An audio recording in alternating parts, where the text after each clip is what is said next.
ಅಪ್ಪ ಅಂದರೆ ನಾನು 7th ಕ್ಲಾಸಲ್ಲಿರುವಾಗ ತೀರ್ಕೊಂಡಿದ್ದಾರೆ.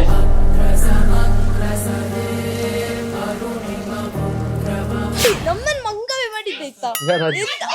ಒಂದು ಕೆಜಿ ಎಷ್ಟು ಗೊತ್ತುಂಟಾ? 10 ರೂಪಾಯಿ. ಬಿಸಿ ಬಿಸಿ ಇದೆ ತಿನ್ಬಾರ್ದ ಇವ ಎಂತದ ನದಿ ಹತ್ರ ಬಿಡ್ಲಿಕ್ಕೆ ಪಿಂಡ ಅಂತ ಹೇಳು. ಪಿಂಡ ಬಿಡ್ಲಿಕ್ಕೆ ಪಿಂಡ ಯಾಕೆ ಮಾಡ್ಬೇಕಂತ ಹೇಳಿದ್ರೆ ಕಮಲಜ್ಜಿಯ ಮೊದಲನೇ ಮಗಳನ್ನ ಮದುವೆ ಆಗಿರೋ ಹುಡುಗ, ಗಂಡು ಮಗ. 5-6 ಜನ ಮಕ್ಕಳಿದ್ರು ಕೂಡ ಎಲ್ಲರೂ ಸೇರಿಕೊಂಡು ಆ ಕರ್ಮಾಂಗವನ್ನು ಮಾಡಿದಾಗ ಆ ಇಲ್ಲಿಲ್ಲದ ಆತ್ಮ ಅಲ್ಲಿದ್ದುಕೊಂಡು ಸಂತುಷ್ಟಿ ಪಡಿತಾರೆ.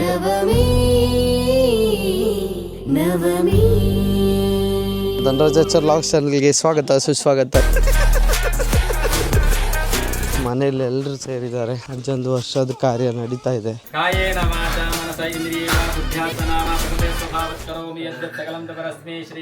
ಒಳಗಡೆ ಕಾರ್ಯ ನಡೀತಿದೆ. ಅಪ್ಪ ದೊಡ್ಡಪ್ಪ ಎಲ್ಲರೂ ಅಜ್ಜನಿಗೆ ಶ್ರಾದ್ದ ಕಾರ್ಯ ಮಾಡ್ತಾ ಇದ್ದಾರೆ. ನಮ್ಮ ಕಮಲಜ್ಜಿಯ ಮೊದಲನೇ ಮಗಳನ್ನ ಮದುವೆ ಆಗಿರೋ ಹುಡುಗ, ಗಂಡು ಮಗ. ಹೌದು, ನೀವೆಲ್ಲ ಹುಟ್ಟಲಿಲ್ಲ ಆ ಟೈಮಲ್ಲೇ ಮದುವೆ ಆಗಿದ್ದಾರೆ. ನಿನ್ನ ಅಪ್ಪನಿಗೆ ನಿನ್ನ ಅಮ್ಮ ಬರಲಿಲ್ಲ ಆ ಟೈಮ್ನಲ್ಲಿ. ಓ, ಅಪ್ಪನಿಗೆ ಮದುವೆ ಆಗೋ ಮುಂಚೆ ಇವರು ಅಪ್ಪನ ಮದುವೆ. ಮತ್ತೆ ಅಪ್ಪ ಅಂದರೆ ನಾನು 7th ಕ್ಲಾಸಲ್ಲಿರುವಾಗ ತೀರ್ಕೊಂಡಿದ್ದಾರೆ. ಅಜ್ಜ ಹೇಗಿದ್ರು ಅವಾಗ ನಿಮ್ಗೆ? ಯಾರು ಅಜ್ಜ? ಅಜ್ಜ ಒಳ್ಳೆ ಗಟ್ಟಿಯಾಗಿದ್ದೆ ಮಗ. ಹೌದಾ? ಮತ್ತೆ ಉದ್ದಾಗಿದ್ದ.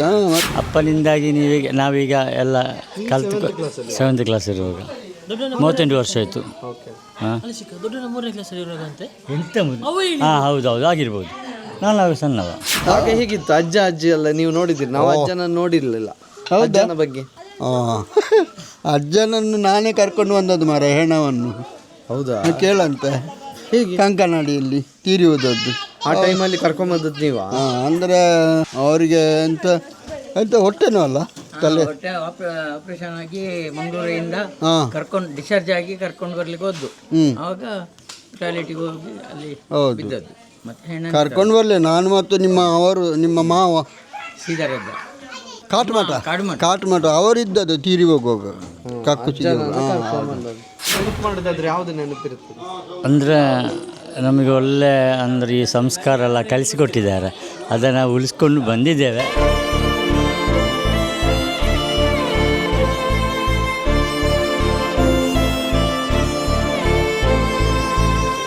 ಕಿವಿಯಲ್ಲಿ ಹೂ ಇಟ್ಟರೆ ಮಂಗ ಮಾಡುದು ಅಂತ ಅರ್ಥ.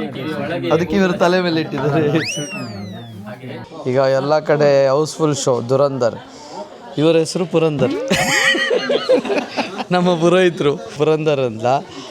ತುಂಬ ಅಂದರೆ ತುಂಬ ಸಂಸ್ಕಾರ ಜೊತೆಗೆ ಆ ಒಂದು ಆಚರಣೆ ಆಗಿರ್ಬೋದು, ಕಾರ್ಯಕ್ರಮ ಇರ್ಬೋದು, ಯಾವುದೂ ಇದ್ದರೂ ತುಂಬ ನೀಟಾಗಿ ಎಕ್ಸ್ಪ್ಲೈನ್ ಮಾಡ್ತಾರೆ.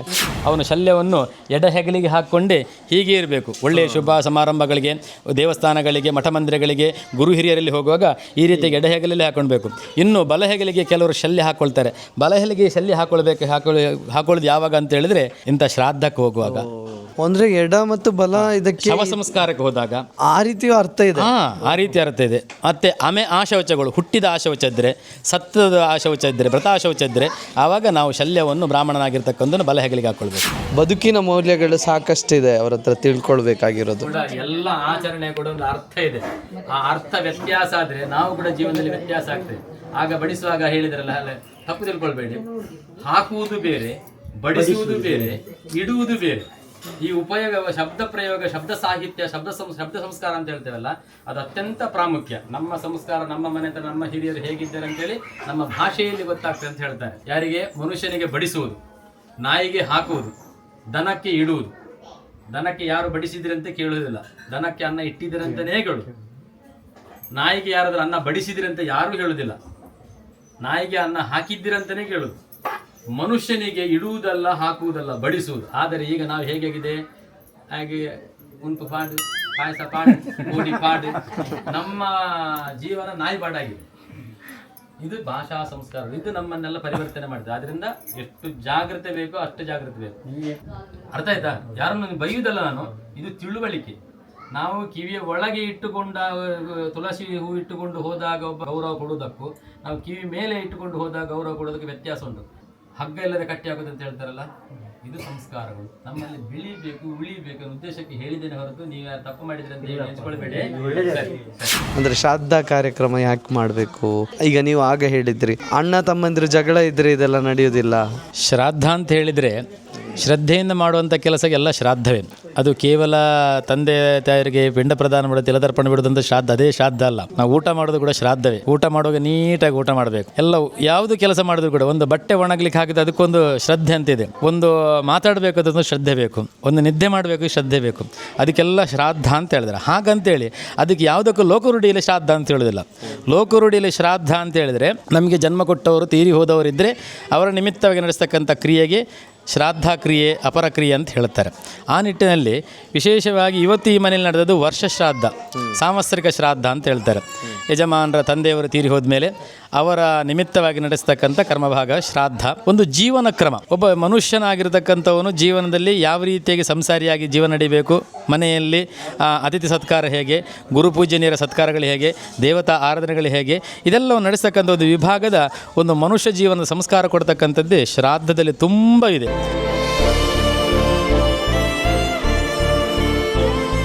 ಈ ಬೆಂಕಿಗೆ ಎಷ್ಟು ಜನ ಅಪ್ರಿಷಿಯೇಟ್ ಮಾಡ್ತಿದ್ದಾರೆ ಅವಳ ವಾಯ್ಸಿಗೆ. ಹೇಳ್ಬಿಡು, ಬೇರೆಯವ್ರ ಹತ್ರ ಹೇಳು, ಅವನು ಚಂದ ಮಾಡ್ತಾನೆ. ಅವನ ಥರ ಚಂದ ಮಾಡೋರು ಯಾರು ಸಿಲ್ಲ, ಸತ್ಯ ಹೇಳ್ತೇನೆ. ಪ್ಲೀಸ್ ಬೇರೆಯವ್ರ ಹತ್ರ ಹೇಳಿಸು ನೀನು ಒಪಿನಿಯನ್. ಅವನು ಬೇಡ. ಏನು ಹೇಳ್ತಿ? ಅವ್ರಿಗೆ ಗೊತ್ತಿಲ್ಲ ಅದು ಬ್ಯಾಕ್ಗ್ರೌಂಡ್ ಎಡಿಟಿಂಗ್ ಮಾಡಿದೆ ಅಂತ ಹೇಳಿ. ಇವನೊಂದು ಯಾಕೆ ಹೀಗೆ ನೀನೊಂದು ಅವಳ ವಾಯ್ಸಿಗೆ ಎಷ್ಟು ಜನ ಫಿದಾಗಿದ್ದಾರೆ. ನೀನು ಕ್ಲಾಸ್ ಸಂಗೀತ ಕ್ಲಾಸಿಗೆ ಹೋಗಿದ್ದೆ ಅಂತ ಕೇಳ್ತಿದ್ದಾರೆ. ನಾನು ಹೋಗಲಿಲ್ಲ, ನಾನು ಹೋಗಬೇಕು ಅಂತಿದ್ದೇನೆ ಸಂಗೀತ ಕ್ಲಾಸ್. ಅವಳ ವಯಸ್ಸು ನಿಜ ಕೇಳಿದರೆ ಅವಳಿಗೆ ಹೊಡಿತೀವಿ. ಅವಳ ವಯಸ್ಸು ಹೇಗೆ? ನಾ ಒಂದು ಸಾಂಗ್ ಈಗ ಹೇಳು. ಪದ್ಯ ಕೇಳಿ ಅವ್ರಿಗೆ ಖುಷಿ ಆಯ್ತಲ್ಲ. ನಿಜ ವಯಸ್ಸು ಮಿನಿ ಕೇಳಿದ್ರೆ ಒಬ್ಬ ನಿಂತೆ ಈಗ ಇದೆಂತದ?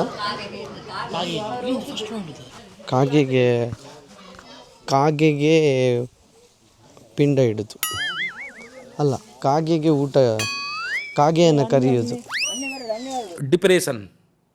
ಇದು ಕಾಗೆಗೆ ಊಟ ಇಡುತ್ತಾ?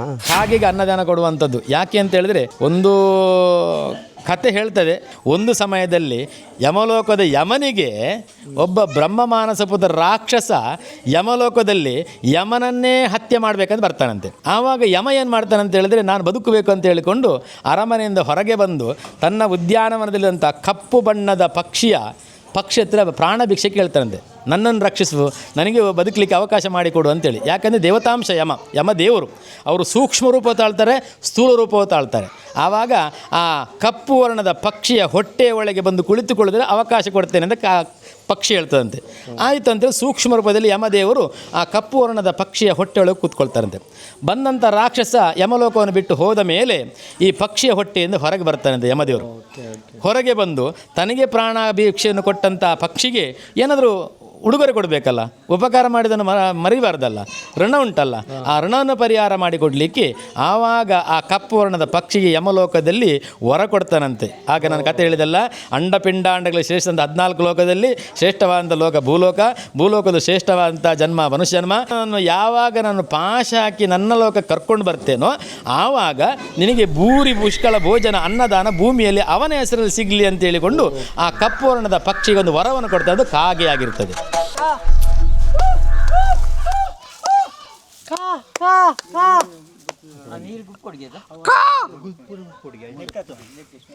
ಕಾಗೆ ಹೀಗೆ ಅನ್ನ ಇಟ್ಟು ಕಾಗೆಯನ್ನು ಕರೆಯುವುದು.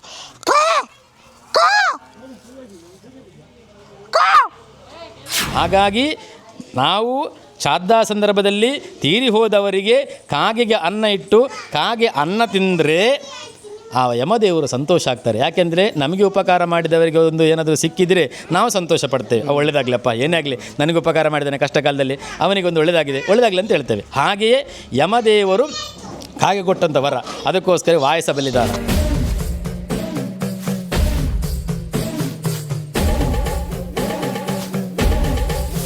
ಈ ಮನುಷ್ಯ ವರ್ಗ, ಪ್ರಾಣಿ ವರ್ಗ, ಸಸ್ಯ ವರ್ಗ, ಇದು 3 ಜೀವಜಂತುಗಳು. ಈ 3 ಜೀವಜಂತುಗಳಲ್ಲಿ ಶ್ರೇಷ್ಠವಾದ ಜನ್ಮ ಅಂತ ಹೇಳಿದರೆ ಮನುಷ್ಯ. ಯಾಕಂದರೆ ಮನುಷ್ಯನಿಗೆ ಜ್ಞಾನ ಇದೆ. ನಿನ್ನೆ ಹೇಗೆ, ಇವತ್ತು ಹೇಗೆ, ನಾಳೆ ಹೇಗೆ, ಇದರ ಬಗ್ಗೆ ಪರಿಪೂರ್ಣವಾದ ಜ್ಞಾನವನ್ನು ಭಗವಂತ ಕೊಟ್ಟಿದ್ದಾನೆ. ನಾವು ಮಾತ್ರ ಉಪಯೋಗಿಸ್ಕೊಳ್ಳೋದಿಲ್ಲ ಅದನ್ನು. ಏನು ಜ್ಞಾನ ಕೊಟ್ಟಿದೆ ಅಂತ ಹೇಳಿದ್ರೆ, ಇವತ್ತು ಹೇಗೆ ನಮ್ಮ ಜ್ಞಾನ ಉಂಟು ಅಂತ ಹೇಳಿದ್ರೆ 100 ಇದ್ದರೆ ಅದರಲ್ಲಿ 5% ಮಾತ್ರ ಇವತ್ತು ಮನುಷ್ಯನ ಜ್ಞಾನ ಇರೋದು. ಉಳಿದ 95 ಜ್ಞಾನ ಅಜ್ಞಾನವಾಗಿ ಹೋಗಿ ಗೌಣ್ಯವಾಗಿ ಉಂಟು. ಉಪನಯನ ಕಾಗದ ಮದುವೆ ಕಾಗದಲ್ಲಿ ಫೋಟೋವನ್ನು ಹಾಕಬಾರ್ದು. ನಮ್ಮ ಫೋಟೋವನ್ನೆಲ್ಲ ಮಕ್ಕಳ ಉಪನಯನ ಕೈ ಮುಗಿದ ಫೋಟೋ ಹಾಕಿ ಉಪನಯನಕ್ಕಿಂತ ಮೊದಲು ತೆಂಗಿನ ಬುಡದಲ್ಲಿ ಇರ್ತದೆ, ಅದಕ್ಕೆ ಮುಸರೆ ಕೈ ಕಸ ಬಿಸಾಡ್ತಾರೆ. ಉಪನಯನ ಆದ ಮೇಲೆ ಕೂಡ ಇನ್ನೊಬ್ಬ ಬರುವಾಗ ಅವನ ಉಪನಯನದ ಕಾಗದ ಅವನ ಮುಖವನ್ನು ದಾರಿಯಲ್ಲಿ ಅಲ್ಲಿ ಕಸದೊಟ್ಟಿಗೆ ಬಿದ್ದರೆ ಅವನಿಗೆ ಹೇಗಾಗ್ಬೋದು? ಅಪಚಾರ ಅಲ್ವಾ? ಇದನ್ನೆಲ್ಲ ಮಾಡಬಾರ್ದು, ಹಾಕಬಾರ್ದು. ಆಮಂತ್ರಣದಲ್ಲಿ ಅದರಲ್ಲಿ ಇಲ್ಲ. ಈಗಿನ ವೈಭವದ ಮಾನಸಿಕವಾದಂಥ ಒಂದು ವಿಕೃತಿ ಅದು. ಅದಕ್ಕೋಸ್ಕರ ಹಿಂದಿನವರು ನೋಡಿ ಒಂದು ಸರ್ಗೆ ಹಾಕಿ ಅದನ್ನು ಇಡ್ತಿದ್ರು. ಆಮಂತ್ರಣ ಪತ್ರಿಕೆಯನ್ನು, ಯಾವುದೇ ಪತ್ರಿಕೆ ಆಗಲಿ, ಪತ್ರಿಕೆಯನ್ನು ಒಂದು ಕೊಕ್ಕೆ ಹಾಕಿ ಮೂಲೆಯಲ್ಲಿ ಸಿಕ್ಕಿಸಿಟ್ಟಿದ್ರು. ವರ್ಷಾನುಗಟ್ಟಲೆದಿತ್ತು, ಗೆದ್ದು ಹಿಡಿಯೋದಕ್ಕಿತ್ತು. ಯಾಕೆ? ಅಕ್ಷರ ಬ್ರಹ್ಮವನ್ನು ಹಾಳು ಮಾಡಬಾರ್ದು, ಅಕ್ಷರಕ್ಕೆ ಅನ್ಯಾಯ ಮಾಡಬಾರ್ದು. ಅದರಲ್ಲಿದ್ದ ಅಕ್ಷರ ಕೂಡ ದೇವರು. ಅದನ್ನು ಬಿಸಾಡಿ ಒಲೆಗೆ ಹಾಕ್ಲಿಕ್ಕಿಲ್ಲ, ಅದನ್ನು ಬಿಸಾಡಿ ಕಸಕ್ಕೆ ಹಾಕ್ಲಿಕ್ಕಿಲ್ಲ, ಅದನ್ನು ಬಿಸಾಡಿ ಇದಕ್ಕೆ ಗಾರ್ಬೇಜಿಗೆ ಹಾಕ್ಲಿಕ್ಕಿಲ್ಲ.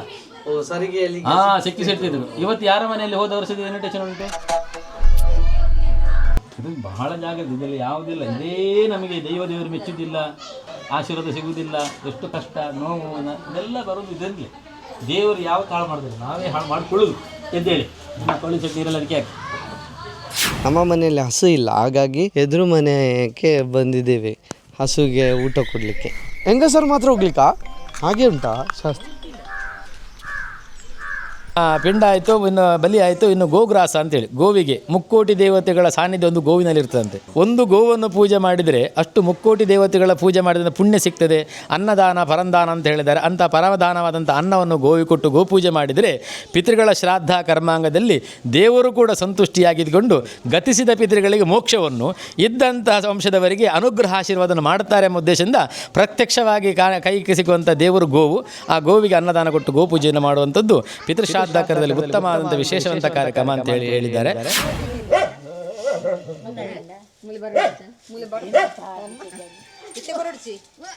ಮೆಲ್ಲ ಮೆಲ್ಲ ಮೆಲ್ಲ.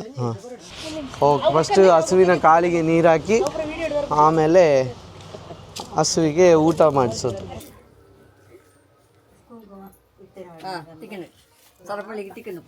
ಪಾಪ ಪಾಪ.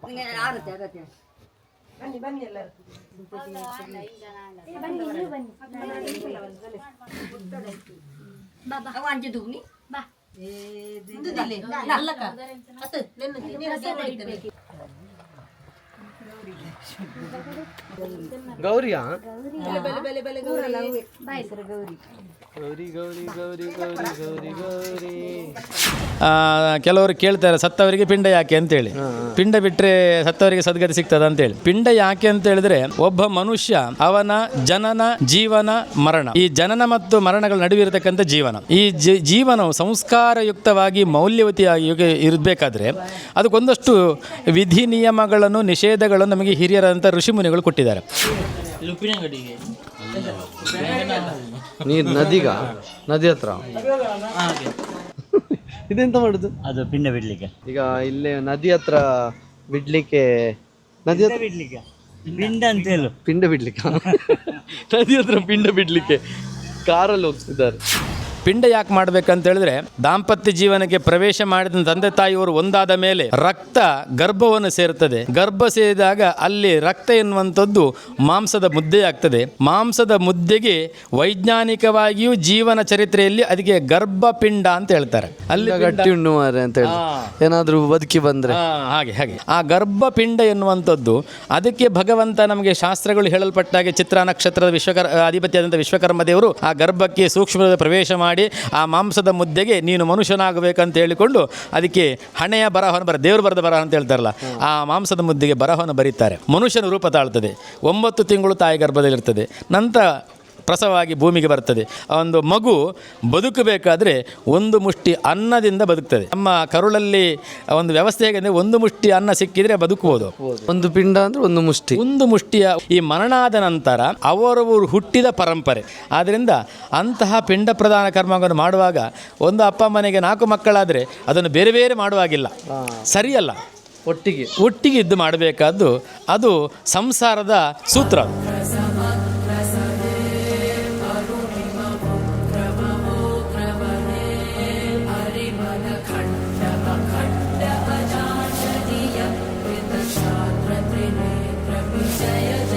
ಆದರೆ ಈಗ ಎಲ್ಲ ಕಡೆ ಬೇರೆ ಬೇರೆ ಆಗ್ತಾರೆ, ಅದರ ನಡುವೆ ಅವರು ಮಾಡ್ತಾರ ಇಲ್ವ ಅಂತ ಗೊತ್ತಿರೋದಿಲ್ಲ.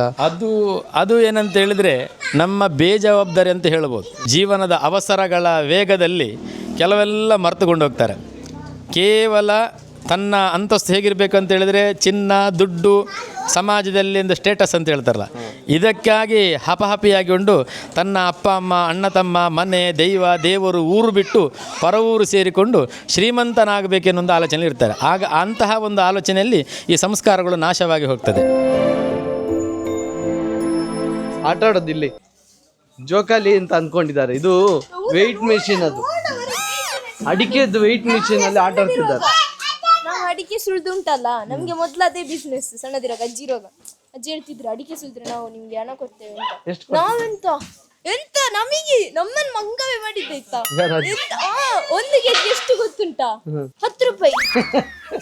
ಮಂಗ ಅಲ್ಲ, ನಿನ್ನ ಅಜ್ಜಿ ಅಷ್ಟು ಕೊಡ್ತಿದ್ದಾರೆ. ನಾವು ದಿನ 5 ಕೆಜಿ ಕಲ್ದು ಹೋಗುದಾಯ್ತಾ, 50 ರೂಪಾಯಿ. ಇಂಥ ಚಾಕ್ಲೇಟ್ ತಗೊಳ್ಳಿಕ್ಕೆ ಸಾಕು, ಚಾಕ್ಲೇಟ್ ತಗೊಳ್ಳಿಕ್ಕೆ ಸಾಕು, ಇಂಥ 50 ರೂಪಾಯಿ ತರ್ತೀವಿ ಮಾರೋ ದಿನಕ್ಕೆ ಅಂತೇಳಿ. ಮತ್ತೆ 5 ಕೆಜಿ ತಗೊಂಡಿದ್ದು.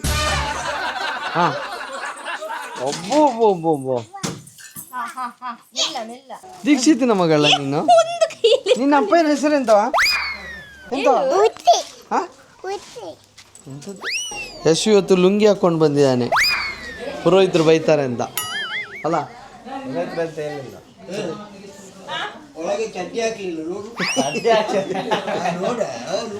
ಯಾಕೆ ಮಾಮ ಈಗ ಚಡ್ಡಿ ಹಾಕಿದ್ದಾನ ಇಲ್ವಾ? ಜೀವತೋ ವಾಕ್ಯಗಣಾತ್ ಪ್ರತ್ಯಬ್ಧಂ ಭೂರಿ ಭೋಜನಾತ್ ಗಯಾಯಂ ಪಿಂಡದಾನಶ್ಚ ತ್ರಿಭಿಹಿ ಪುತ್ರಶ್ಚ ಪುತ್ರತಾ ಅಂತೇಳಿ. ಅಪ್ಪ ಅಮ್ಮ ಯಾವತ್ತೂ ಕೂಡ ಮಕ್ಕಳಿಗೆ ಅನ್ಯಾಯವನ್ನು ಮಾಡಲಿಕ್ಕೆ ಸಾಧ್ಯವಿಲ್ಲ. ಸತ್ಯವನ್ನೇ ಮಾತಾಡಬೇಕು, ಧರ್ಮದಲ್ಲಿ ನಡೀಬೇಕು ಅಂತೇಳಿ ಇದೇ ಧರ್ಮವನ್ನು ತಂದೆ ತಾಯಿ ಹೇಳಿಕೊಟ್ಟಿರ್ತಾರೆ. ಹಾಗಾಗಿ ಅಂತಹ ಮಾತನ್ನು ಯಾವ ಮಕ್ಕಳು ಅಪ್ಪ ಅಮ್ಮನಿಗೋಸ್ಕರ ಕೇಳುತ್ತಾರೋ, ಅಪ್ಪ ಅಮ್ಮನ ಹೇಳಿದನ್ನು ಮಕ್ಕಳು ಕೇಳುತ್ತಾರೋ ಅವರು ನಿಜವಾದ ಮಕ್ಕಳಂತೆ.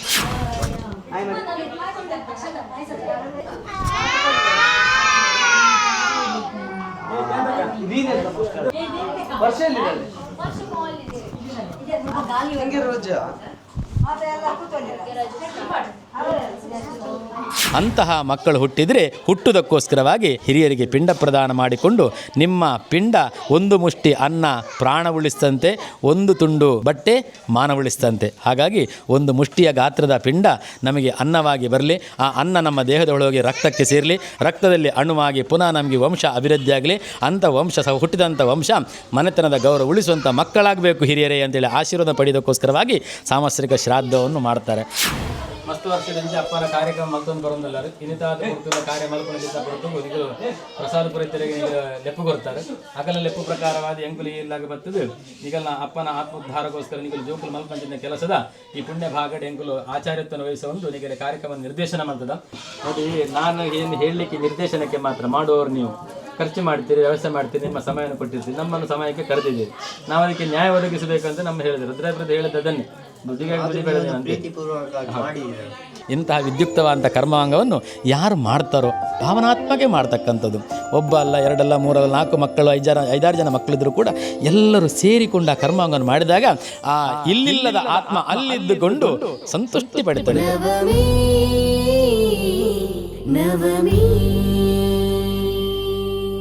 ಎಲ್ಲ ಮಕ್ಕಳು ಆ ಮನೆಗೆ ಬಂದು ಸೇರಿದಾಗ ಮಕ್ಕಳು, ಮೊಮ್ಮಕ್ಕಳು, ಮರಿಮಕ್ಕಳು, ಸಂಬಂಧಿಕರು, ಅಣ್ಣ, ತಮ್ಮ, ಅಜ್ಜ, ಅಪ್ಪ, ಅಮ್ಮ, ಈ ರೀತಿಯಂಥ ಒಂದು ಸಂಬಂಧಗಳು ಒಂದು ಕಡೆ ಬೆರೆತಾಗ ನಮ್ಮ ಹಿರಿಯರು ಬಹಳ ಸಂತುಷ್ಟಿಯಾಗಿ ಬ್ರಹ್ಮ ಸಾಯುಜ್ಯವನ್ನು ಪಡೀತಾರಂತೆ. ಸಂತೋಷವೇ ಮೋಕ್ಷ ಅಂತ ಹೇಳಿದ್ದಾರೆ. ಆದ್ದರಿಂದ ಪಿತೃಗಳಿಗೆ ಸಂತೋಷ ಕೊಡ್ತಕ್ಕಂಥದ್ದು ಶ್ರಾದ್ದ ಒಂದು ಮಾಧ್ಯಮ. ಈ ಮಾಧ್ಯಮದಿಂದ ಜೀವನ್ ಮುಕ್ತಿ ಪಡ್ಕೊಂಡು ಎಲ್ಲ ಮನುಕುಲದ ಮಾನವ ಕೋಟಿ ಜನಾಂಗವು ಪಿತೃರನ್ನು ವಿಮುಕ್ತ ಆಗುವುದಕ್ಕೆ ಒಂದು ದಾರಿಯನ್ನು ಕಲ್ಪಿಸಿಕೊಟ್ಟಿದ್ದಾರೆ.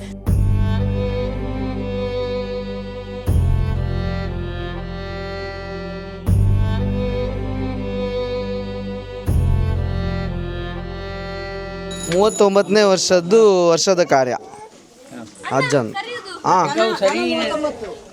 ಏನಮ್ಮ ಪ್ರಸಿದ್ಧಿ ಊಟ ಮಾಡುದಾ, ಅಡಿಗೆ ಮಾಡುದಾ? ಇವಳು ಅಡಿಗೆ ಇಲ್ಲಿ ಬಂದರೆ ಅಡಿಗೆ ಮಾಡ್ತಾಳೆ ಇವರೊಟ್ಟಿಗೆ ಸೇರಿಕೊಂಡು, ಅಕ್ಕನೊಟ್ಟಿಗೆ.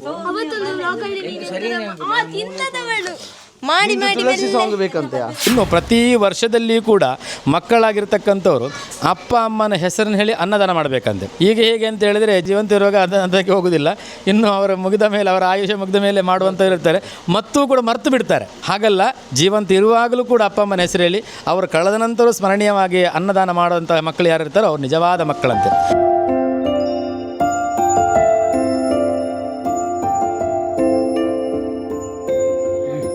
ಇದು ನೋಡು, ಅಳಸಂಡೆ ಮೊದಲು ಚಟ್ನಿ ಬಂದಿದೆ.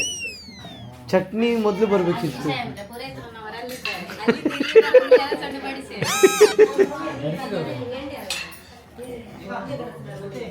ಪಾಯಸ, ಕಂಚೋಲು ಅಂದರೆ ಹಾಗಲಕಾಯಿ, ಆಮೇಲೆ ಅಳಸಂಡೆ ಚಟ್ನಿ.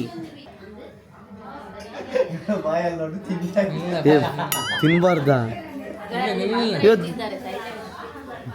ಅಲ್ಲ, ಇವನ್ ತಿಂದೇ ಬಿಟ್ಟಿದ್ದಾನೆ, ಸೈಲೆಂಟ್ ಅಲ್ಲ, ಇವತ್ತು ತಿಂದಿದ್ದಾನೆ ಅಂತಿಗೆ.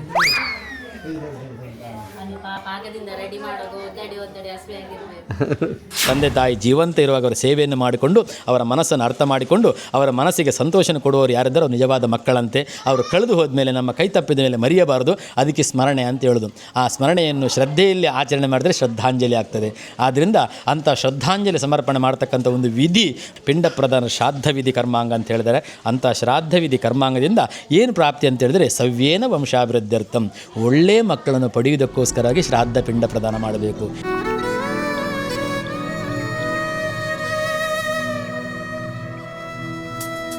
ತುಳಸಿ ಕಟ್ಟೆಗೆ ನಾವು ಬೆಳಿಗ್ಗೆ ಹೋಗಿ ಅರ್ಘ್ಯ ಕೊಡ್ತೇವಲ್ಲ, ಯಾಕೆ ಅರ್ಘ್ಯ ಕೊಡುವುದು? ತುಳಸಿ ಕಟ್ಟೆಗೆ ಹೋಗುದು ಸೂರ್ಯನಿಗಲ್ಲ. ನಾವು ಅರ್ಘ್ಯ ಕೊಡುವುದು ಯಾಕಂತ ಹೇಳಿದ್ರೆ, ನಾವು ಜನಿವಾರ ವಿಸರ್ಜನೆ ಮಾಡಿದಾಗ ಆ ಪವಿತ್ರ ಹಾಕಿದ ಗಂಟುಂಟಲ್ಲ, ನಾವು ಹೇಗೆ ಮಾಡ್ತೇವೆ, ಹಿಡಿದು ಮುದ್ದೆ ಮಾಡಿ ನೀರು ಹಾಕಿ ಬಿಸಾಡಿಬಿಡ್ತೇವೆ. ಹಾಗಲ್ಲ, ಅದನ್ನು ಎಳೆ ತುಂಡು ಮಾಡಿದರೂ ಕೂಡ ಅದನ್ನು ಪವಿತ್ರದ ಗಂಟುಂಟಲ್ಲ, ಅದು ಅಷ್ಟನ್ನು ನಾವು ಛೇದನ ಮಾಡಬೇಕು. ಹೇಗೆ? ಕತ್ತಿಯಲ್ಲಿ ತುಂಡು ಮಾಡಲಿಕ್ಕಿಲ್ಲ, ಒಂದು ಕಲ್ಲಲ್ಲಿ ಹೊಡೆದು ಅದನ್ನು ಬೇರ್ಪಡಿಸಬೇಕು. ಜನಿವಾರದ ನೂಲಿನಿಂದ ಪವಿತ್ರನ ಬೇರ್ಪಡಿಸಿ ಅದನ್ನು ತಗೊಂಡೋಗಿ ತುಳಸಿ ಗಿಡದ ಬುಡದಲ್ಲಿ ಇಡುವುದು. ಅದಕ್ಕೆ ಪ್ರತಿದಿನ ಹೋಗಿ ಅಪ್ಪ ಕೊಟ್ಟಂಥ ಪವಿತ್ರ, ಅದು ನಮ್ದಲ್ಲ, ಅದು ಅಲ್ವಾ? ಪವಿತ್ರ ಕೊಟ್ಟದ್ದು ಯಾರು? ಅಪ್ಪ ಕೊಟ್ಟದ್ದು. ಅದಕ್ಕೆ ಅರ್ಘ್ಯ ಕೊಡಬೇಕು. ಆ ಪವಿತ್ರ ಯಾವುದು ಅಪವಿತ್ರ ಆಗುವುದಿಲ್ಲ.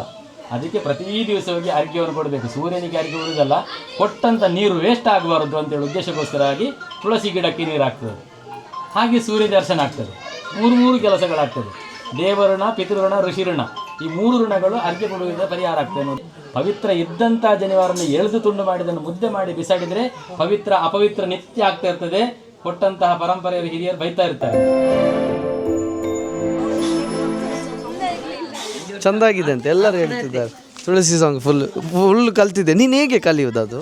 ಅದು ಹೀಗೆ ಹೇಳಿ ಹೇಳಿ ಬರ್ತದೆ ಬಾಯಲ್ಲಿ. ಅದಕ್ಕಿಂತ ಬರ್ದು ಕಲಿಯೋದಿಲ್ಲ, ಸಾಂಗ್ ಕೇಳ್ತಾ ಕಲಿಯೋದು. ಕೇಳಿ ಕೇಳಿ ಕೇಳಿ ಕೇಳಿ ಅದು ಇಷ್ಟ ಆದರೆ ಮಾತ್ರ ಬರ್ತದೆ. ನೀನು ಕ್ಲಾಸ್ಮೇಟ್ಸ್ ಎಲ್ಲ ಹೇಳುದಿಲ್ಲ ಚಂದ ಹಾಡ್ತಿ ಅಂತ ಹೇಳುದಿಲ್ಲ? ಕ್ಲಾಸ್ಮೇಟ್ಸ್ ಅಲ್ಲೆಲ್ಲ ಅಂದರೆ ನನ್ನ ಫ್ರೆಂಡ್ಸ್ ಸಾಕ್ಷಿ ಮತ್ತು ಕನ್ನಿಕನವರೆಲ್ಲ, ಕನ್ನಿಕಾ, ಸಾಕ್ಷಿ, ಅಂಕಿತನವರೆಲ್ಲ ಆಗಿ ಅವರೆಲ್ಲ ಹಠ ಹಿಡಿತಿರ್ತಾರೆ, ಸಾಂಗ್ ಹೇಳು ಅಂತ ಹೇಳ್ತೇನೆ. ಅವರು ಸಹ ಹೇಳ್ತಾರೆ, ಚಂದ ಹೇಳ್ತಾರೆ ಅವರು ಸಹ. ಬನ್ನಿ ಬನ್ನಿ. ಎಂತ ಬಿಸಿಲಲ್ಲಿ ಹೋದ್ರೆ ಕಪ್ಪಾಗ್ತದೆ. ಹೈಟ್ ಇಲ್ಲ ಇಗೊಳ್ಳಿ, ಒಳ್ಳೆ ನೋಡಿ, ವಸ್ತ್ರಜ್ಞ ಸಾರಿ ಅಲ್ವಾ? ಇದು ಬೇರೆ ಬ್ರ್ಯಾಂಡ್, ಇದು 5 ವರ್ಷ ಹಳೆ ಸಾರಿ. ಹೌದು, ಆಗ ವಸ್ತ್ರಜ್ಞ ಹುಟ್ಟಿರ್ಲಿಲ್ಲ. ಬೇಗ ಕಾಳಿಗೆಲ್ಲೇ ಬಿಡಬಾರ್ದಂತೆ, ಬೇರೆ ಎಲ್ಲ ಕೂತ್ಕೊಳ್ಳಿ. ಇಷ್ಟು ಖಾಲಿಯಲ್ಲೇ ಬಿಟ್ಟಿದ್ದಾರೆ, ಬೇಗ ಕೂತ್ಕೊಳ್ಳಿ. ಕೇಳ ಎಲ್ಲರನ್ನು, ಚಿಕ್ಕ ಇಲ್ಲಿ ಕೂತ್ಕೊಳ್ಳಿ, ಚಿಕ್ಕ ಹಂಗೆ ತೆಗಿ. ತಿನ್ಬಾರ್ದ ಇವ ಎಂತದ,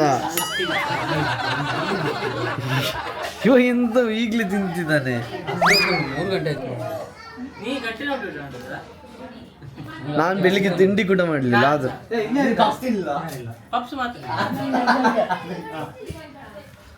ಈಗ ನೋಡಿ, ಈಗ ಒಂದು ಚಂದ ಎಲ್ಲ ಫಿಲ್ ಆಯ್ತು ಎಲೆ.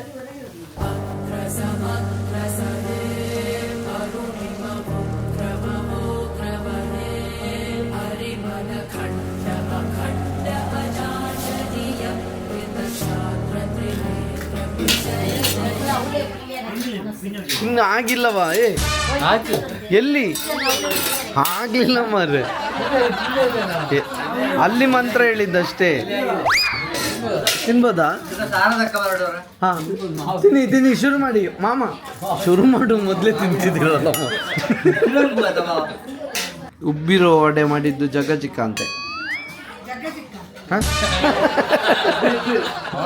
ಇಲ್ಲಿಂದ ವಾಯ್ಸ್ ಬರ್ತದೆ ಜಗಜಿಕ್ಕ ಅಂದಾಗ. ಯಾವಾಗಲೂ ಗೌರವ ದಕ್ಷಿಣೆಯನ್ನು ಕೊಡುವಾಗ ವೀಳ್ಯದೆಲೆ ತಾಂಬೂಲದ ಮೇಲ್ಗಡೆಯಿಂದ ಹಣ ಇದ್ದರೆ ಅದು ದಕ್ಷಿಣೆಯಾಗಿ ಪರಿಣಾಮ ಆಗ್ತದೆ. ವೀಳ್ಯದೆಲೆ ಅಡಿಯಲ್ಲಿಟ್ಟರೆ ಅದು ದುಡ್ಡು ಆಗ್ತದೆ. ಅದು ಎಷ್ಟಿಟ್ಟರೆ ಅಷ್ಟೇ. ವೀಳ್ಯದೆಲೆ ಮೇಲೆ ಇಟ್ಟರೆ ಅದು ಎಷ್ಟು ಅದು ಬೆಲೆ ಕಟ್ಟಲಿಕ್ಕೆ ಆಗೋದಿಲ್ಲ. ಅದಕ್ಕೆ ದಕ್ಷಿಣ ಅಂತ ಹೇಳಿ.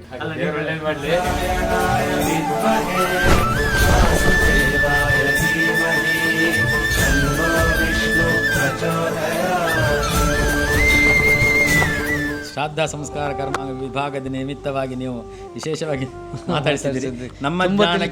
ನಮ್ಮ ಜ್ಞಾನದ ಮಿತಿಯೊಳಗೆ ನಾವು ಹೇಳಿದ್ದೇವೆ.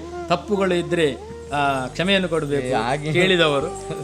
ಗುಣ ಇದ್ದರೆ ನೀವು ಗ್ರಾಹ್ಯ ಮಾಡಿಕೊಳ್ಳಿ, ದೋಷ ಇದ್ದರೆ ಅದನ್ನು ಅಪನಯನ ಮಾಡಿಕೊಳ್ಳಿ, ಅದಕ್ಕೆ ಬೇಕಾದಂಥ ಅನುವಾದವಂತ ಅಧ್ಯಯನ ಮಾಡಿಕೊಳ್ಳಿ. ಇನ್ನೂ ಬೇಕಾದಷ್ಟು ಅಧ್ಯಯನ ಇದೆ. ಅಧ್ಯಯನದ ಹಿಮಾಲಯ ಪರ್ವತದ ಅಧ್ಯಯನ ಅಂತ ಹೇಳಿದರೆ ಅಧ್ಯಯನದಿಂದ ಜೀವನದ ಮುಕ್ತಿಯ ಪಥವನ್ನು ಕಂಡುಕೊಳ್ಳಿಕ್ಕಾಗ್ತದೆ. ಹಾಗಾಗಿ ಅವಕಾಶ ಮಾಡಿಕೊಟ್ಟಿದ್ದಕ್ಕೆ ಧನರಾಜ್ ಅವರಿಗೆ ನಮಸ್ತೆಗಳು, ಧನ್ಯವಾದ. Thank you so much. ನೀವು ಬಂದಿದ್ದು, ಮಾತಾಡಿದ್ದು, ಇದರ ಬಗ್ಗೆ ಹೇಳಿದ್ದು ಎಲ್ರಿಗೂ ಖುಷಿ ಆಯಿತು, ವೀಕ್ಷಕರಿಗೂ ಖುಷಿಯಾಗಿರ್ಬೋದು. Thank you so much. ವಂದನೆಗಳು.